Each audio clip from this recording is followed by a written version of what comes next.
ever get done with a great workout and you're wondering how you're going to replenish your body and you don't like fish? Well, tonight I got the recipe for you. We will be having a Morel Mushroom and coffee encrusted ribeye with Lyonnaise potatoes and steamed broccoli. And you may be asking yourself, Dre, how am I going to get those omega-3s I can find in fatty fish such as salmon, tuna, or mackerel? Well, the answer is there's 3 types of omega-3s. DHA, EPA, LNA. So the omega-3 found in beef is LNA, which is in brevity form, and it means linoleic acid. And what omega-3s do for the body, one, they help with your heart and brain health, but they will also help you replenish your muscles. Sometimes pre-workout, you can take any of these and it'll help with muscle development. So along with a meal that's high in protein and omega-3s, you also want to load up on carbohydrates. Because when you work out, you're depleting your body's glycogen level. And glycogen is a trisaccharide found in the liver that is responsible for generating energy. So you need to eat a lot of carbs to replenish this. Just use a little salt and pepper.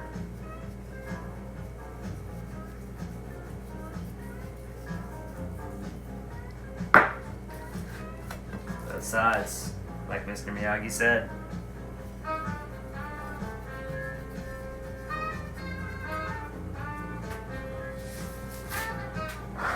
Then we'll take our possum spice, morel, and coffee dry rub.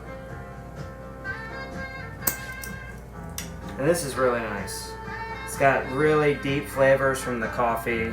It's got a nice rich flavor from the morel mushroom. And here's the thing about coffee. The acidity level in the coffee can also replicate tannins in wine. So what this is going to do is going to help break down our tissue a little bit, plus get a nice flavor. And a little fun fact about morels, they're packed with potassium. And when you're working out, your body is like losing potassium through sweat. So, score 1 for morels.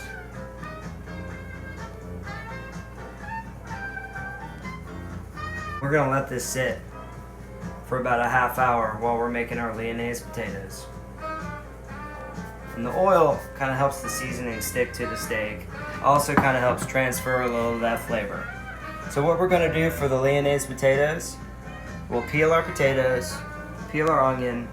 We're going to pre-blanch the potatoes for about 10 minutes to get it to a stage we call crisp. And then we'll julienne our onions and we'll go from there.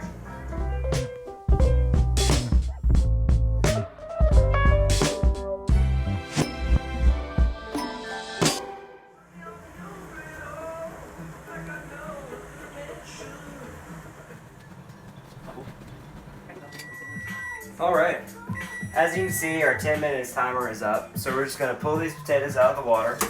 We'll take them over to cut. But in the meantime, we get a nice heavy bottom pan, medium-low heat, getting warm.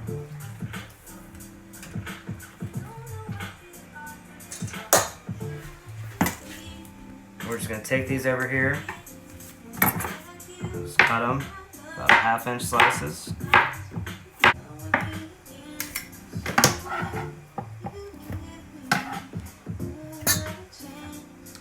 Okay, now that we've got these sliced about 1/2 inch, we want to get over to our pan. Today, we're using duck fat in this. You may be asking, why are you using duck fat? One day when I was first starting out, I worked for a chef, and we always made Lyonnaise potatoes with duck fat. And I was like, why do you do that? And he was like, well, you want them to taste good, don't you? So we're using them today. Plus, they are richer in monounsaturated and polyunsaturated fat than butter, which have many health benefits. Monounsaturated fat is good for your HDL cholesterol level, which is your good cholesterol. So we're going to go over here, add a couple tablespoons, probably I'd say about 3 tablespoons. And we start at low because we don't want to burn it, because we don't want to waste that good duck fat. So now we got our potato slices, we got our duck fat in the pan, it's about medium heat. What we're going to do here is we're going to add half of these potatoes to the pan. One, we don't want to overcrowd because we're going to be adding all of our onions, and we kind of want to get a head start on making them caramelize. So go ahead and drop about half in here.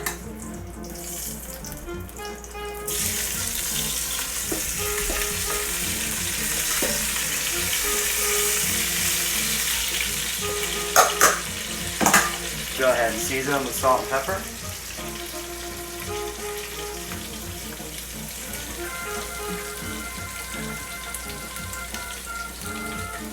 And then we'll add our julienne onions.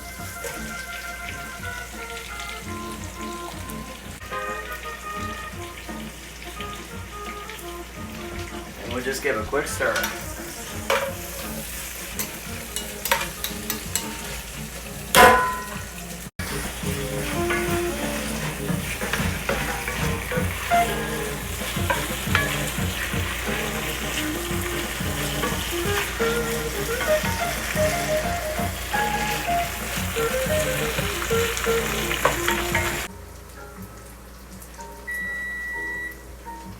So we've sauteed these potatoes for about 5 minutes, and as you can see, these onions are starting to cook. And we really want to get the onions caramelized because that's the big flavor profile in this dish. So we'll add the rest of our potatoes, stir, season a little more salt and pepper, and what the hell, maybe a little more duck fat.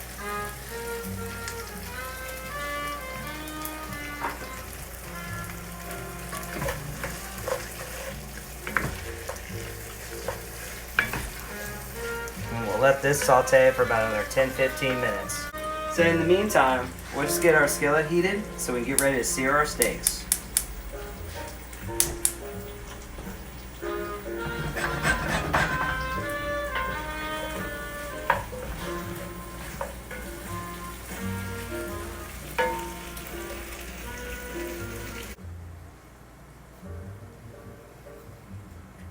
We want to be constantly stirring these potatoes because when you're cooking them, all that sugar is going to be coming out of the onions and it's going to be sticking to the bottom of the pan. So if you stir it a lot, it's going to help you in the end.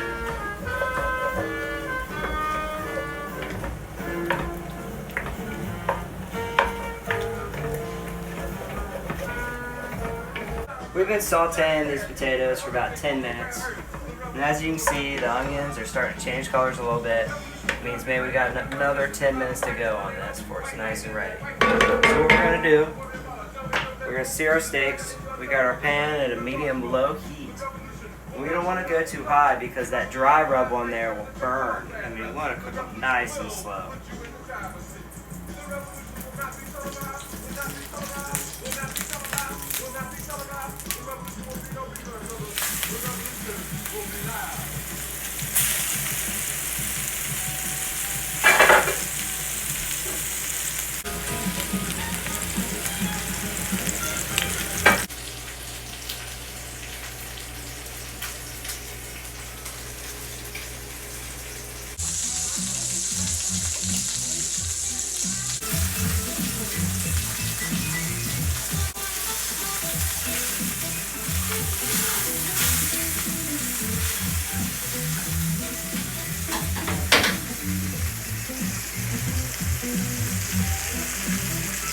Okay, so we've seared our steaks about 4, maybe 5 minutes each side. Looks like we're good mid-rare.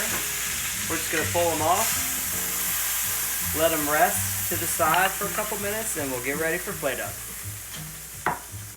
Alright, so in the meantime, we got our steaks resting.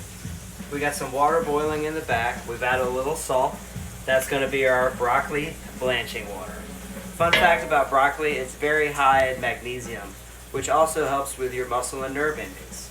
Oh, what's this? Oh, I got some beef juice simmering in the back here.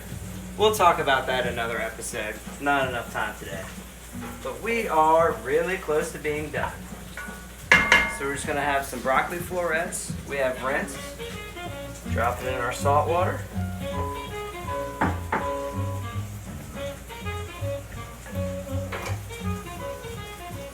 And we'll just bring it right back up to a boil. We've got our broccoli in the boiling water, maybe about a minute or two. We're going to take it out before it gets too done. Take it over here, strain it.